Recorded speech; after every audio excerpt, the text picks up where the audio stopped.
Quitamos la...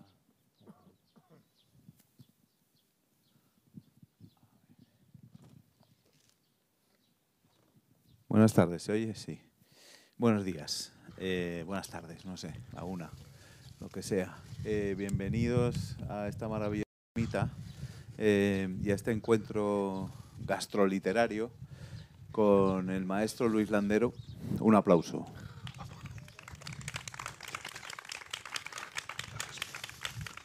Y con el gran chef Miguel Ángel de la Cruz. La estrella de la botica de Matapozuelos. Se me ocurrió que en torno al arte que despliega por la zona Miguel Ángel, nos debería acompañar Luis Landero, porque hacía poco que había leído con entusiasmo sus libros de memorias y él hacía una distinción que me llama mucho la atención, que es entre que él era de campo, él es de campo, que no de pueblo. Entonces, la cocina de Miguel Ángel tiene mucho que ver con eso. Tiene mucho que ver con la explosión de esos, o la exploración de esos sabores, y él lo resume de otra forma. No habla de cocina de campo, sino que habla de cocina de paisaje. Qué mejor que estar al aire libre con estos paisajes para cuando nos empiece a explicar, tanto él como el maestro Landero, lo que hacen y cómo lo ven, para entender por qué estamos aquí hoy. Buenos días y vuestra es la palabra. Yo creo, Miguel Ángel, que vas a empezar tú a hablar porque vas a hacer las veces de anfitrión. Pues fenomenal. Pues bienvenidos a nuestra ermita, a nuestro pequeño municipio, a Matapozuelos. Bienvenidos todos y nada, gracias por estar aquí. Yo estoy encantado de estar con vosotros también, ¿no? Y que hayáis contado conmigo para esta iniciativa. Y nada, solamente una breve apertura, contaros un poco lo que hacemos, ¿no? Y yo creo que da sentido a que yo esté con vosotros en esta mañana, ¿no? Es un poco esa cocina del paisaje, puede ser un buen... Es un gran concepto. Es un buen concepto que nosotros llevamos a máximos en nuestro trabajo, ¿no? Cada día. Cuando surge el restaurante La Botica hace ya en el año 2002, como un restaurante familiar, pequeño restaurante familiar que abrimos Teodoro, mi padre, mi hermano Alberto y yo, también colabora mi hermana, o sea, mi madre en aquel momento, mi mujer, bueno, echamos una mano todos. Surge como un proyecto que teníamos muy claro y era muy evidente que queríamos seguir una línea de trabajo muy definida, ¿no? Que era aprovechar todos los recursos naturales que ofrece este entorno, ¿no? Y todos los estímulos que podemos encontrarnos en este ámbito rural, ¿no? Que tanto apego tenemos y tanto apego sentimos, ¿no? Con lo cual, bueno, pues ya digo que es un poco esa línea de trabajo que antes estábamos comentando, ¿no? La que une sobre todo a la hora de generar procesos creativos, ¿no? Que es un poco, me ha encantado esta pequeña charla que hemos tenido, ¿no? Ver esa simbiosis y esos encuentros que hay entre la literatura y la gastronomía también, ¿no? Y donde confluyen, ¿no? En ese espíritu creativo, y que a nosotros nos sirven también a la hora de este entorno, ¿no? Este ámbito rural nos sirve tanto y también a la hora de ofrecer nuestra propuesta en el restaurante. Sí, le preguntábamos precisamente, Luis, a Miguel Ángel, que él, para conseguir un plato, para conseguir una receta que le convenza, tiene que desechar unas cuantas. Y que eso, haciendo un paralelismo con el proceso de la escritura, tiene mucho que ver con la corrección, que es un proceso para mí gozoso y para ti también. A ver, esta similitud nos ha hecho pensar, ¿verdad? Cuando no hemos escuchado. Bueno, buenos días a todos. Encantado de estar aquí, de compartir mesa coloquial con Miguel Ángel, ¿no? Y y con Jesús. Encantado de estar en este pueblo, en Matapozuelos. Y bueno, aquí el que sabe es Miguel Ángel, ¿no? Entonces lo que tú me preguntabas, claro que hay unas similitudes entre todo proceso creativo, son comparables todos, ¿no? Primero es si uno va a hacer una comida, sí, va a elaborar, ¿no?, un plato, va a escribir una novela o lo que sea. Primero es qué es lo que quiero hacer, con qué ingredientes cuento, a ver cómo los mezclo. Y en una novela, naturalmente, los ingredientes son los personajes, es la acción, es el conflicto, es el espacio, es el tiempo. Bueno, estos son los ingredientes que hay que ir mezclando y hay que buscarles un ritmo, buscarles una armonía. Y claro, ¿cómo no va a ser eso comparable a un proceso al proceso de la música, al proceso, ¿no?, de la gastronomía? Pues me imagino que se podrán encontrar cantidad de afinidades, ¿no?, sin ninguna duda. Y luego el equivocarte, te equivocas, tienes que volver para atrás, tienes que rectificar, has elegido un mal camino, regresas, vuelves, luego corriges, pules un poco, esto lo quito, esto lo pongo, hasta que encuentras que, bueno, si es que se encuentra alguna vez, más bien te resignas, ¿no?, que decir, bueno, no lo puedo mejorar, ¿no? Pero a veces, a casi todos los escritores nos ocurre que una vez que tenemos el texto definitivo, decimos, no, debía pasarme ya toda la vida corrigiéndolo, ¿no? Porque siempre se puede mejorar, siempre se puede mejorar. No sé si a ti te pasará lo mismo, que nunca das por concluida. Similar, nunca concluida la obra, ¿no? Al final nunca estás a gusto. También es cierto que, como todo, ¿no? La cocina, bueno, cocinar para tanta gente como nos pasa a nosotros a la vez, ¿no? Es complicado, ¿no? Llegar a una excelencia absoluta, ¿no? Y que todo el mundo salga tan contento de nuestra casa, ¿no? No porque hagamos un mal o peor o mejor trabajo, sino porque todo esto es muy subjetivo. Yo entiendo que la literatura al final también es subjetiva. Habrá obras que uno entienda que son maravillosas y están hechas desde el alma y tú crees que va a ser una cosa que ha de gustar a mucha gente y luego te llevas sorpresas y hay contradicciones, ¿no?, en eso. Pues eso nos pasa también a los cocineros, ¿no? Al final nuestro es un trabajo que acaba en la subjetividad más absoluta, ¿no? Con lo cual, el redondear una obra, redondear un plato, no dejará de ser un camino subjetivo, ¿no? No, por supuesto. Fíjate si viene de la subjetividad y también de la experiencia, que insisto que Luis está aquí por esa diferencia que hacía entre el campo y el pueblo, pero también está atada a unos sabores muy concretos, ¿no? Sabores de abuela, sabores de cocina, de lumbre, ¿de qué, Luis? Así es. Vamos a hacer un poco Madalena de Proust ahora. Bueno, yo primero lo que quiero decir es que yo soy hijo de campesinos. Y no solamente mis padres eran campesinos, también mis abuelos, mis tíos, mis primos, todos, absolutamente todos en la familia, por parte de padre, por parte de madre, eran campesinos.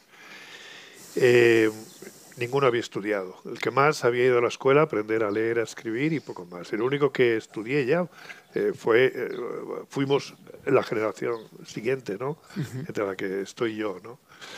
Y eran todos campesinos y además campesinos que vivían en el campo. Porque ahora ya vivir entre el campo, vivir en la ciudad ya es un poco indiferente. Existen los coches, existe la televisión, todo está globalizado, todo es un poco igual. Entonces imaginaos cómo era en un pueblo de Extremadura en los años 50, cuando yo era niño, vivir en el campo. Entonces al pueblo se iba muy poco. Se iba solamente en las ferias, en alguna fiesta señalada, por alguna excepción. Y había que ir en caballerías. Por ejemplo, en mi familia nadie tuvo coche, pero ni moto, ni bicicleta, ni nada. Lo que tuvimos siempre eran caballerías, ¿no? Y entonces íbamos en caballerías y a veces andando. Y, por ejemplo, la finca en la que vivíamos estaba a 15 kilómetros del pueblo. De manera que vivíamos en el campo. Todo esto en los años 50, haceros una idea. De manera que vivíamos, no aislados en el campo. Y éramos autosuficientes. Entonces, ¿qué es lo que de vez en cuando pasaba algún recovero, pasaba algún merchante, alguien abría un pequeño boliche, un colmado, donde podías comprar algunas cositas, de esas que no podías, de las que no podías abastecerte por ti mismo. Luego, como estaba en la frontera con Portugal, pues era una alegría todo aquello de la frontera. Había un portugués que venía con una bicicleta y detrás venía con 2 cajas de sardinas frescas. Entonces el campo había mucha más gente que ahora. Como decía Sánchez Ferlosio, si en la dehesa alguien perdía un pañuelo, al día siguiente inmediatamente aparecía alguien, ¿de quién es ese pañuelo? ¿No? Había gente que iba, que venía y tal, pero no, al pueblo no se iba. De manera que éramos completamente autosuficientes. Por ejemplo, yo no conocí en absoluto, no conocí los plátanos, no conocí los pasteles, yo no conocí ni las tartas, no conocí ni los refrescos, ni nada de esto. Era todo lo elaborábamos en casa, elaborábamos el pan, elaborábamos el vino, teníamos la matanza, teníamos la huerta, el cereal, la carne, todo teníamos. De manera que sobre esto quiero decir que he vivido algo y quiero terminar enseguida. Quiero terminar sobre todo con una idea que me parece que es importante, quizá lo más interesante que yo pueda aportar aquí, ¿no? Y es que la cultura campesina se ha extinguido ya, inevitablemente. Puede que queden todavía algunos restos, pero inevitablemente esta cultura se ha extinguido.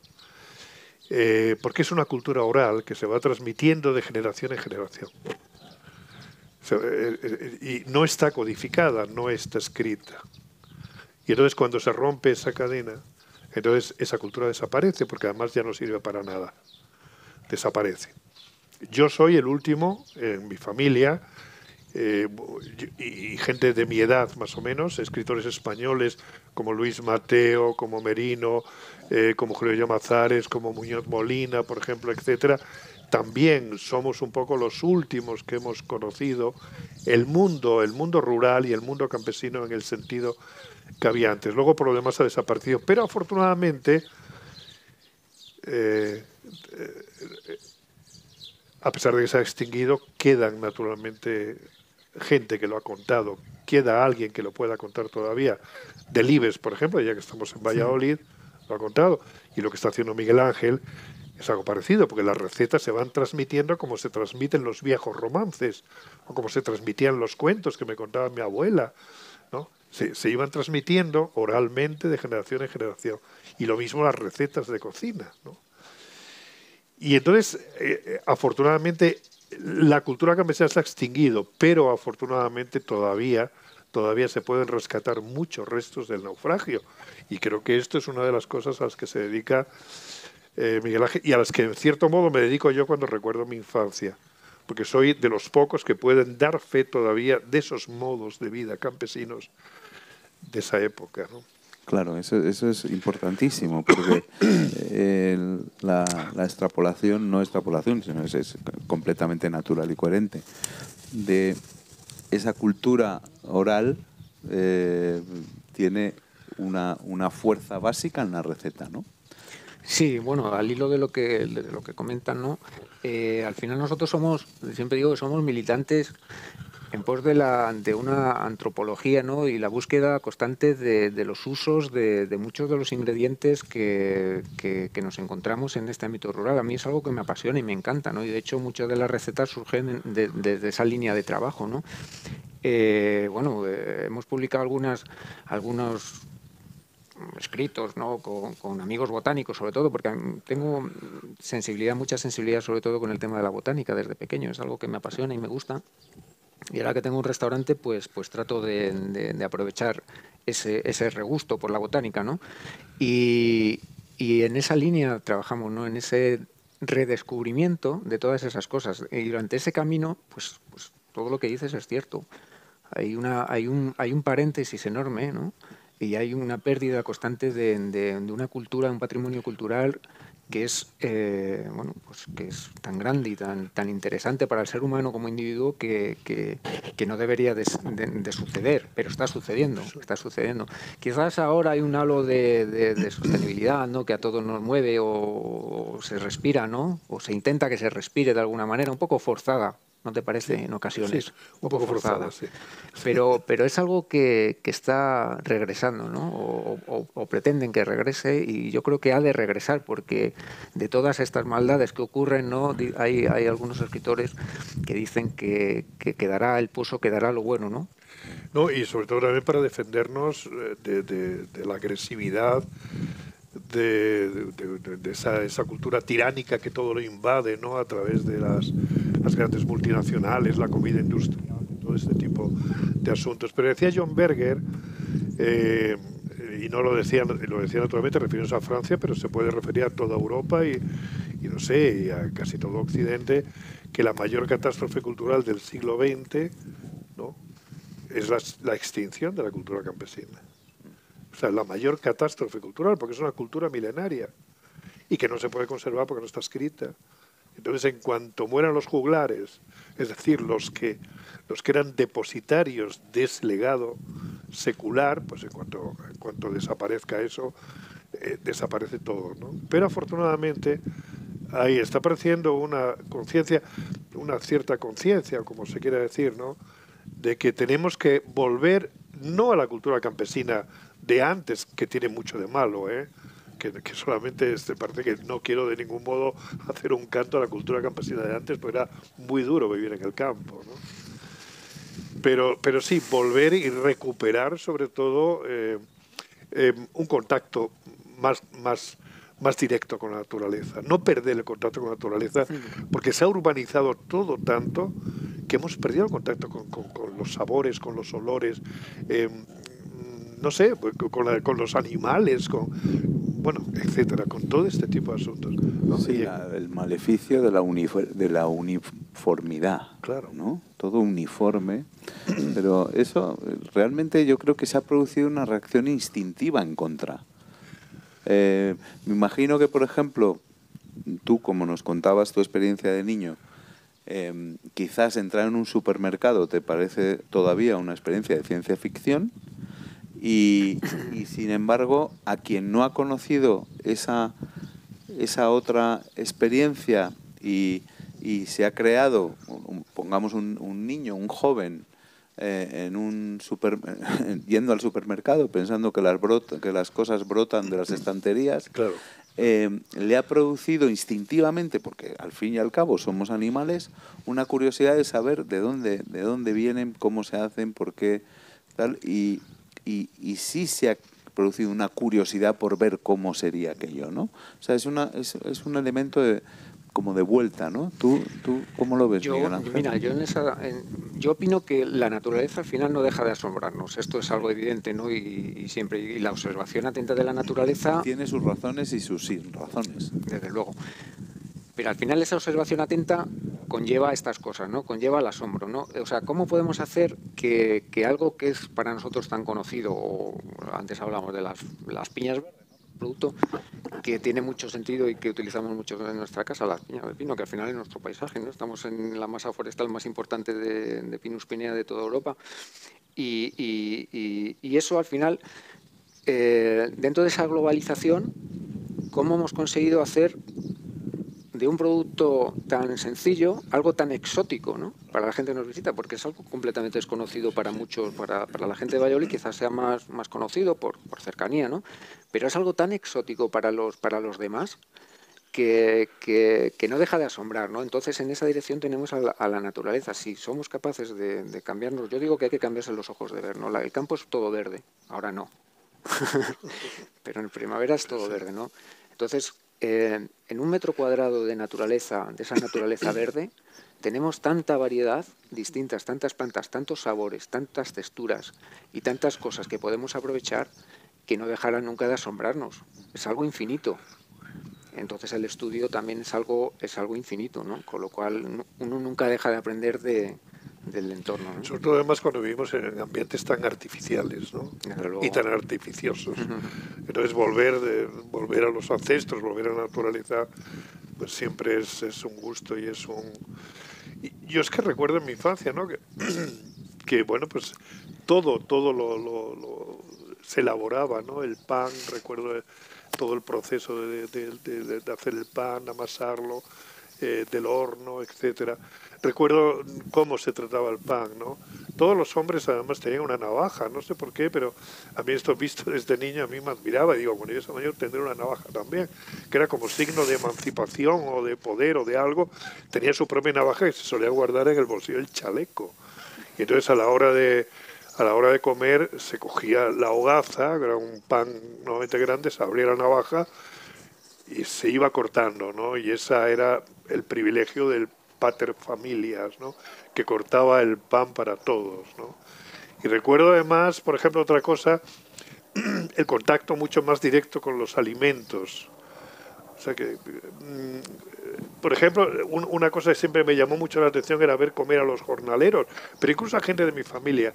Se comía de otra manera, había como una seriedad, como había se traslucía quizá el carácter laboral de lo que había costado, arar, sembrar, etcétera, ¿no? Y por ejemplo, Bertolt Brecht, en una obra que tiene en el Círculo de Tiza caucasiano, una vez que dirigió esa obra, hay una comida de jornaleros, ¿no?, que están comiendo, y entonces él quería llenar de expresividad esa escena, y porque quería que se viera en el acto de comer, que se viera el esfuerzo que había costado conseguir esos alimentos.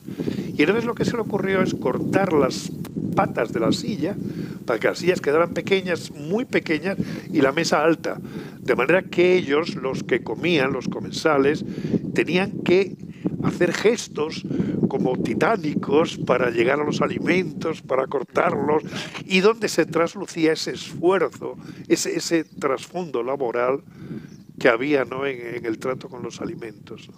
Afortunadamente el fantasma del hambre ya ha pasado y demás, ¿no? Pero a veces hay una frivolidad en nuestra relación, no ya solo con los alimentos, sino con las cosas, ¿no? Los niños con los juguetes. Ya no se sabe tratar bien las cosas, ¿no?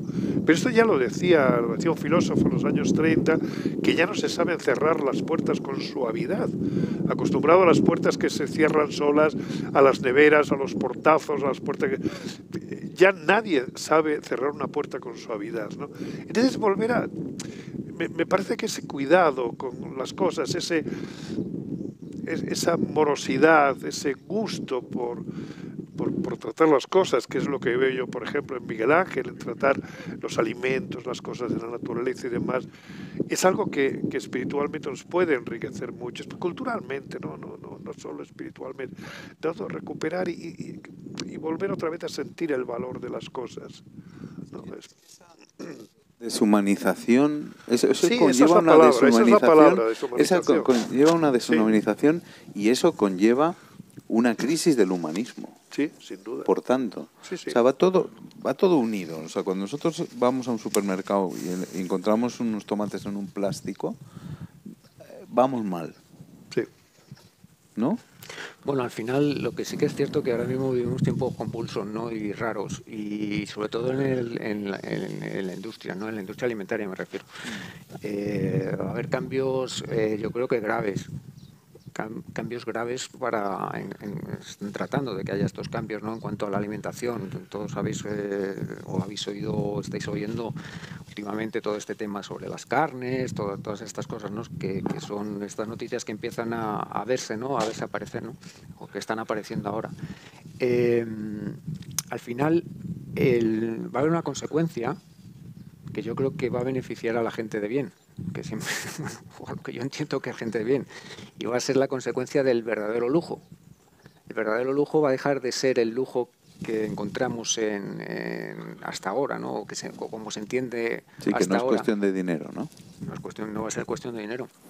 Ese tomate que aparece en el supermercado, en una línea de distribución, que es un alimento y vivimos en esta sociedad que es, bueno, esto sería otro tema, ¿no?, y muy extenso, pero al final ese lujo del producto de cercanía, el producto local, el productor, el respeto al productor, el conocer en verdad el trabajo que hace el campesino y el trabajo que hace el productor hasta llegar a tener un producto verdaderamente lujoso, pues va a convertirse en eso, ¿no? Va a haber ese cambio, ¿no? Ese cambio también de mentalidad. Yo creo que va a ser bueno para la gente que lo sepa ver. porque esto es como todo, ¿no? Las cosas hay que verlas, hay que saberlas ver. Hay que saberlas ver, pero también hay que saber concienciar en ese aspecto. Yo creo que esa falta de humanismo suponía una falta de concienciación. Es decir, hay que enseñar, y eso es educación. Es decir, hay que enseñar a los niños en las escuelas de dónde viene ese tomate que se encuentran en las que no se enseñan chorradas y eso no se enseña, ¿no?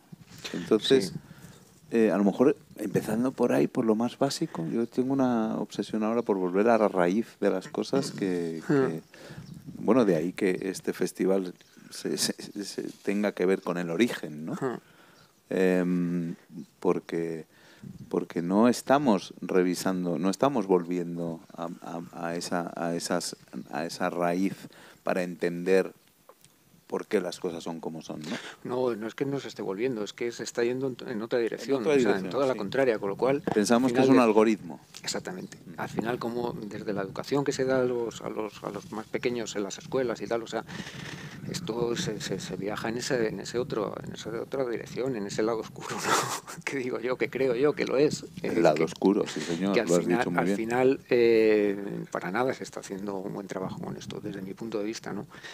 Entonces, claro, nos sorprende que los niños no sepan, bueno, y los niños, y no tan niños, ¿no? No tan niños. No tan niños, que No, quizá un niño puede ser los niños de 30 años.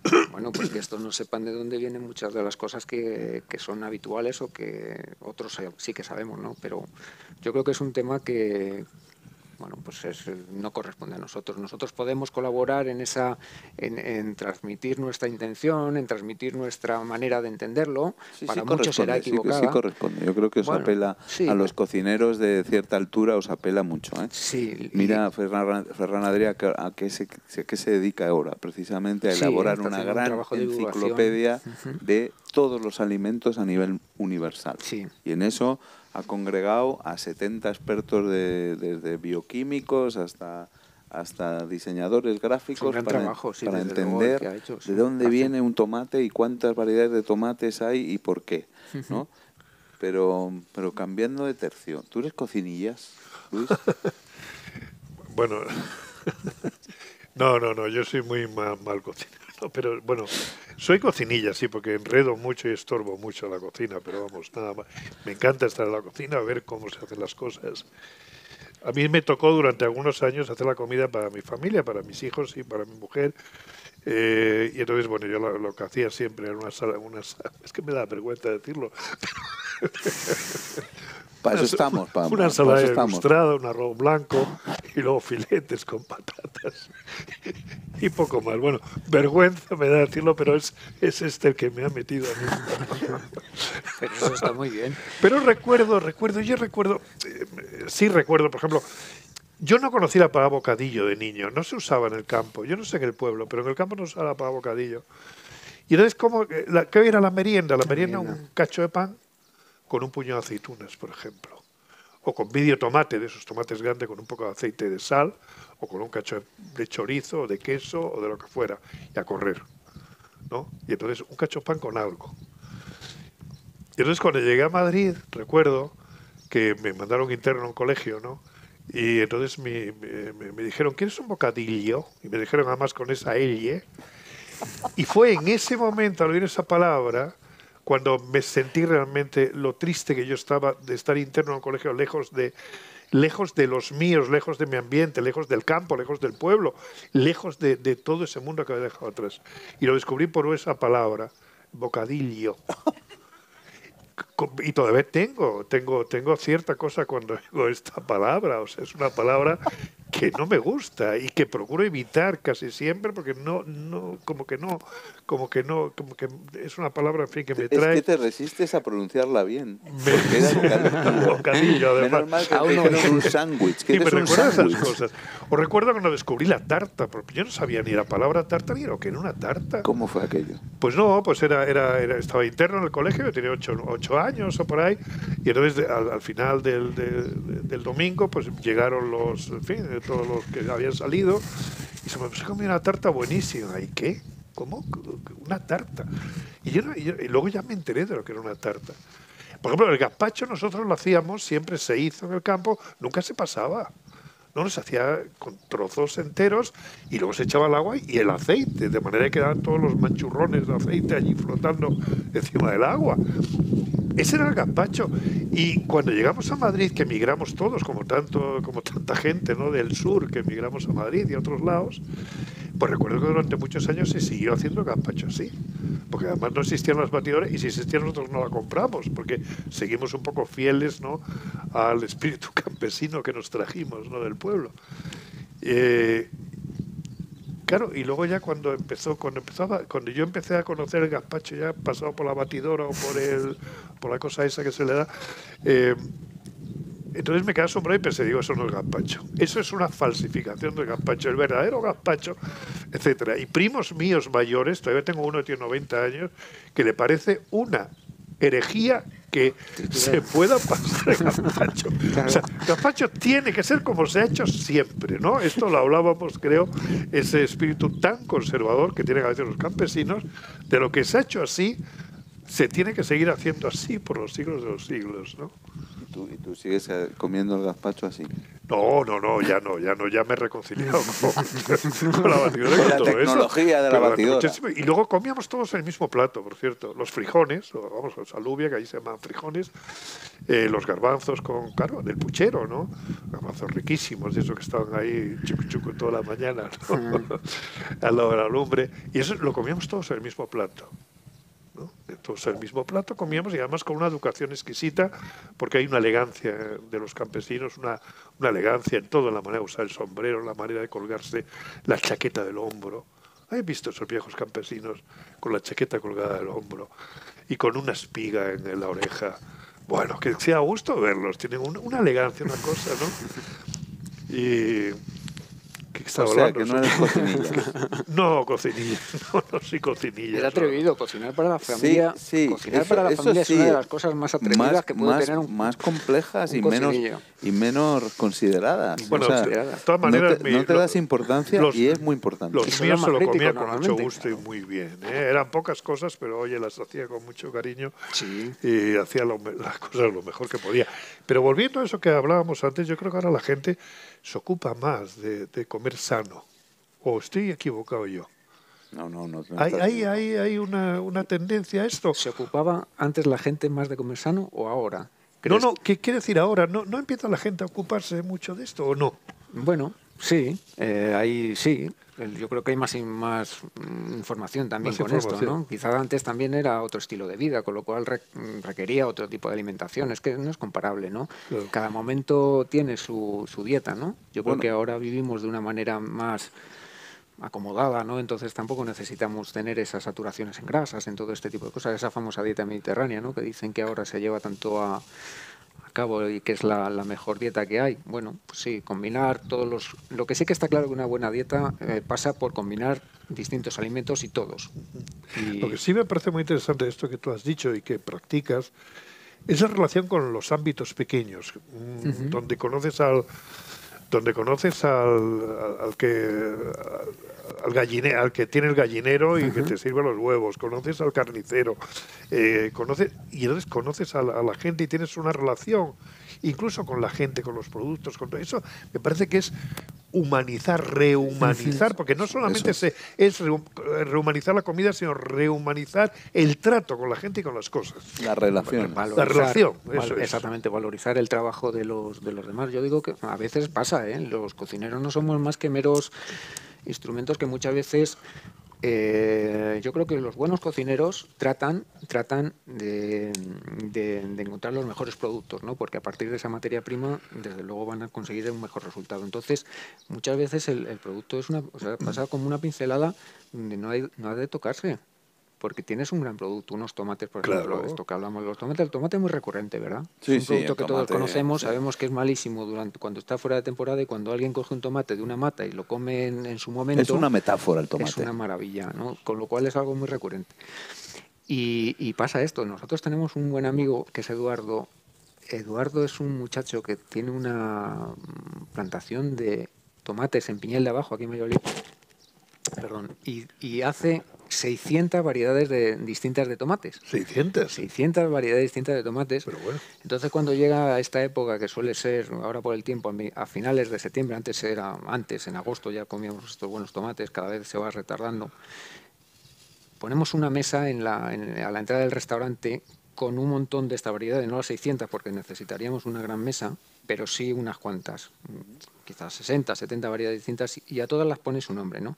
Esos vernáculos, que son algunos tan divertidos, ¿no? Cojón de obispo, uña de gato, todo este tipo de cosas, ¿no?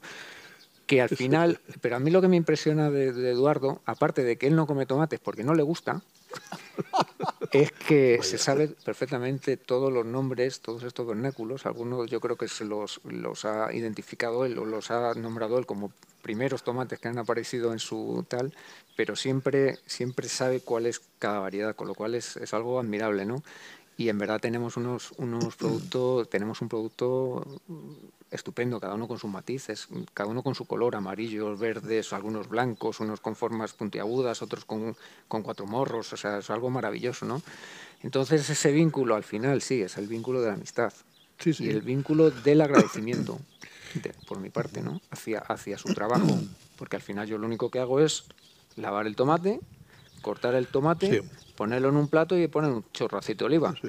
Con lo cual, por mis manos no pasa nada más que un gran producto. Sí. Y lo que haces en ese aspecto es fiarte de él. Esto es muy importante. Sí. Eso sí que es humanismo. La confianza, ¿no, Luis? Hay un pacto de confianza. Hay una Pero incluso confianza. también la relación con el comerciante, que también se está perdiendo porque claro, los pequeños comercios y todo eso están desapareciendo. A mí siempre me han gustado, siempre durante muchísimos años iba a buscar el pan y algunas cosas más, una tienda de ultramarinos donde había una tertulia, todos los conocías, hablaba y entonces te recomendaba, oye, pues mira, hay esto, hay lo otro, se hablaba un poco de todo y te recomendaban cosas, luego ibas a ver al panadero, luego ibas a ver al otro. Y entonces, por ejemplo, mi mujer, por ejemplo, y mi madre y mis hermanas no compran todo en el mismo lado, sino que van a comprar la carne, la compran allí, la fruta la compran allí, las verduras las compran allí, el tal cosa la van comprando porque conocen dónde ofrecen mejores productos según ellas, digo ellas porque son en este caso y entonces se tiene una relación directa también con el comerciante. Entonces el comerciante te dice de dónde lo ha traído. Quiero decir que es ese relacionarse con los demás, que también es un relacionarse con las cosas. Y eso es un enriquecimiento, sin duda. Sí, el trato porque si no, todo el proceso, desde la producción, la distribución, la venta, la elaboración, todo eso queda elidido cuando te compras una cosa precocinada o cuando vas al supermercado y sin hablar con nadie, sencillamente lo metes en el carrito, te lo llevas a casa. Entonces se ha perdido una experiencia fundamental, que es el trato, que es el tejido social que supone el comercio, el hablar. Sí, esa maraña, ¿no? Esa telaraña. Esa maraña. De la cual, en mi caso, me he preocupado mucho de tejerla, ¿no? Además es un trabajo concienzudo y de años. Porque al final vas conociendo productores, surgen unos en tu camino, algunos se desligan, porque bueno, pues pero vas generando una maraña ahí de productos, ¿no? Que al final, dentro de una temporalidad, ¿no? También es muy bonita la cocina temporal, ¿no? Estacional, me refiero a que los productos en cada momento tienen sus mejores prestaciones, ¿no? Y sus mejores cualidades organolépticas también, y puedes trabajar con ellas de mejor manera, ¿no? Entonces esa maraña y que tú dices es algo que está en nuestra mente, ¿no? La mente de los cocineros, claro. ¿no? No hay mayor aberración que comer cerezas en diciembre en ese país. Bueno, hay muchas cerezas ahora. Pero esa es una gran aberración. Bueno, por ahí se empieza. Y no sabemos dónde se acaba. Por ahí, a mí me espeluzna ver cerezas en diciembre en una frutería. Digo, ¿qué es esto? Pero incluso en la época de los tomates ahora, a veces es muy difícil encontrar un tomate que sepa algo. Ya sé que esto es un tópico decirlo. Salvo las 600 variedades. Salvo las 600 variedades de Eduardo. El cojón de obispo de Eduardo. Pero salvo en eso y demás, a veces es difícil encontrarlo, ¿no? Pero sin embargo, si buscas y tal, pues encuentras en algún lado que sí, que consigues que haya buenos tomates, claro, pero... Y eso en las capitales ahora, fíjate en Madrid, yo sí lo encuentro. Y además voy, como tú dices, a la pescadería. Es que hay aquí, que a la tenería, exactamente. y que queda bastante todo a mano. Pero eso Sí. en Madrid, en ciertos barrios, además del centro, sí se está volviendo a eso, y los mercados están haciendo un gran no los supermercados, Pero los mercados. esto es porque Eduardo ha pasado por allí. Obvio. Eso lo cuenta Galdós, por ejemplo. Galdós cuenta en todas sus novelas como efectivamente, porque la cosa de la comida aparece mucho en Galdós. Y claro, todos son novelas urbanas las de Galdós, ¿no? Pero siempre se dice cómo se iba a comprar a tal sitio, que se hablaba con el comerciante, que ya de paso le preguntaba por las hijas, ¿cómo está? Bien, aquí está. No sé qué, que se establecía unos vínculos sociales, unas cosas. Pues mira, me ha llegado ahora una merluza de no sé qué, que está bien, o me han llegado una... Y todo eso, yo ahora cuando leo a Galdós me entra... bueno, yo lo he vivido y todavía en Madrid lo viví en los años 60.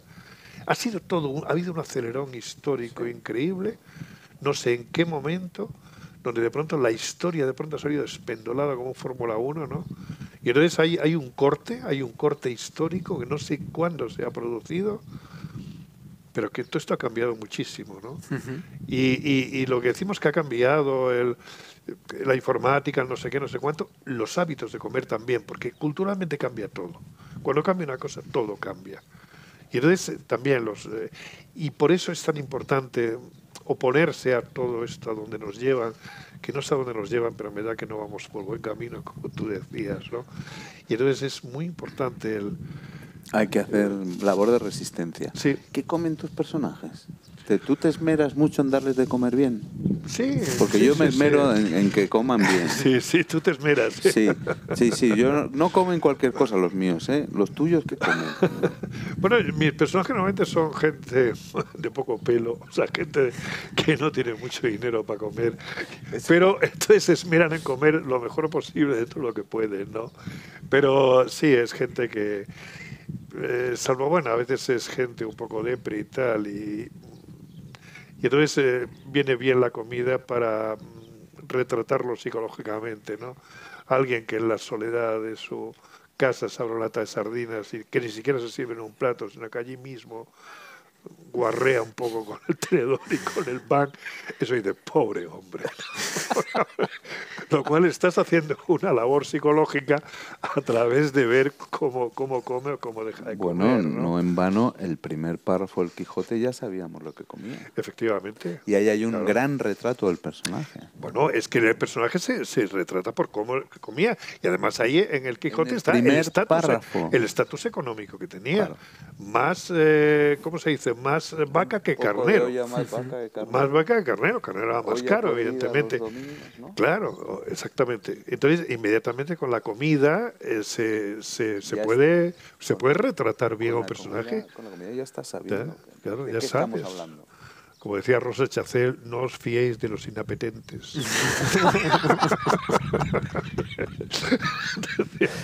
No, esto sí, eso es importantísimo. No, lo de que los personajes coman como es debido es importante. Y ayer se me olvidó decirle a Cercas que gracias, porque en un momento hay uno de sus personajes que en Independencia van a un restaurante y piden primero anchoas de Santoña. Dije, Mira. muy bien, Bueno. que es mi pueblo. Por cierto, Jesús es un gran cocinero. Vamos, no comparable, por supuesto, ni mucho menos. Dejemos las cosas. No. Pero él sí. No. Tú eres cocinilla, Pues, te voy a preguntar ya a ti. Pero yo hago la cocina, cocino para mis hijas y para mi mujer y tal. Pero todo el día, como tú. ¿Te parece poco? Me parece que hay que reivindicarlo por eso. Yo siempre digo que es lo más complicado. Lo más complicado, el día a día. El día a día. A mí hay algunas cosas que no me dejan hacerlas en casa. Tortilla, macarrones, patatas con carne, estoy vetado. Claro, tú es que estás en la alta cocina. Estás en la alta cocina y a lo mejor no sabes hacer tortilla, ¿o qué? No, sí, hombre, trato de hacerla y algo sé, ¿no? Pero ¿sabes qué pasa? Que cuando en una familia dar gusto a todos también es complicado, ¿no? Nosotros en casa somos 4, a los que nos sentamos en esa mesa cada día, ¿no? Y hay que hacer 4 ensaladas, porque hay que hacer una con cebolla, otra no le gusta el tomate, A nadie le gusta que se le alinee el vinagre y el aceite, cosa que a mí me encanta, con lo cual es complicado, ¿no? Y también, ¿sabes qué pasa? Que al final el paladar es algo que se va trabajando, ¿no? Se va trabajando y se va adaptando, ¿no? Entonces, las cocinas de cada uno dicen, ¿cuál es la mejor la tortilla de patata que has comido nunca? La de tu madre, la de tu abuela. La que será la que normalmente comes, porque el paladar, como digo, se va adaptando y coge esos ajustes, ¿no? Y ya no deja que otros se puedan expresar, ¿no? Que es lo que me pasa a mí. Y porque hay una carga sentimental en los sabores. Siempre, también mucha. Hay una carga sentimental. Como Sobre se todo dice, los platos más la mejor tortilla es la de mi familiares, abuela, también es por el cariño que le tienes a tu madre, a tu abuela, etc. Desde luego, sí. O sea que hay una cosa sentimental también ahí, como no. Comer no es cualquier cosa, comer es un acto, es importante, es un, no sé. Digamos, bueno, como que comer no es alimentarse. No, por supuesto que no. Como si fuésemos ingleses. Eso es. Sin embargo, por ejemplo, cuando yo, exactamente, bueno, o como si fueran los jornaleros que yo veía comer allí, que también se alimentaban, que lo cual es muy triste, la gente que casi trabajaba por la comida y poco más, ¿no? Entonces, era el acto de alimentarse, de nutrirse, ¿no? Pero yo no conocí, por ejemplo, la comida recreativa del gusto de comer, de todo esto. De niño no lo conocí. Era una comida para alimentarse, una comida donde se veía el trasfondo de lo que costaba ganarse el pan, ¿no? Que es como siempre han comido los pobres. Bueno, no siempre, pero bueno, es muy a menudo los pobres. Incluso se decía a comer y a callar que son gallinas robas. Y luego decía también una tía mía, ya hemos comido, gracias a Dios. ¿Cuándo cenaremos? Bendito sea Dios. Esto es que venimos de un país donde se ha pasado mucha hambre. Claro. No olvidemos esto. Claro. Pero eso también ha influido en la selección de los ingredientes, ¿ves? Porque ese mucho hambre, ¿no? Que se ha pasado y que es obvio que se ha pasado, ha hecho que se desechen o se den por incultos o por perdidos esos ingredientes, ¿no? Que al final no tienen sentido, incultos en el sentido gastronómico, ¿no? O sea, ya no tienen importancia, no tienen interés, es algo que no interesa, Claro. ¿no? Pero esos ingredientes también son buenos, ¿no? Y es lo que hablamos al principio, ¿no? Retomando un poco el inicio, ¿no? Esos ingredientes van de volver, ¿no? Ahí están. Claro, bueno, por supuesto que sí. Cardillos, Los tapinas, cardillos, callejos. por ejemplo, los cardillos me acuerdo que eran, porque mi tierra, familia ¿no? eran además recolectores y cazadores, por cierto. Y entonces los cardillos con garbanzos, por ejemplo, estaban buenísimos. Que los cardillos son unas cosas silvestres, ¿no? Y, por ejemplo, los berros, me acuerdo que los berros, que también le llaman canónigos y demás, me acuerdo que mi padre me decía, vete al regato a buscar berros para los perdigones. Porque mi padre tenía perdigones de caza. Y entonces con la navaja se los picaba muy finitos y entonces les encantaban a los perdigones. Y mi padre se comía los berros. Y todos decían, pero Cipriano, que era como se llama mi padre, pero ¿cómo comes esos hierbajos? Y porque lo había visto en la guerra. Se había enterado en la guerra de esto. Pero era el único que comía esos... ¿Qué cosas, no? Sí, acederas, cardomariano, tantas, ¿no? Verdolaga. La verdolaga es una planta que lo utilizo mucho. Ahora empiezan a salir estas nuevas ahora esta planta empieza a salir. Por aquí antes me fijé había alguna. Y es una planta carnosa, es una planta rica, además sabrosa. Sí.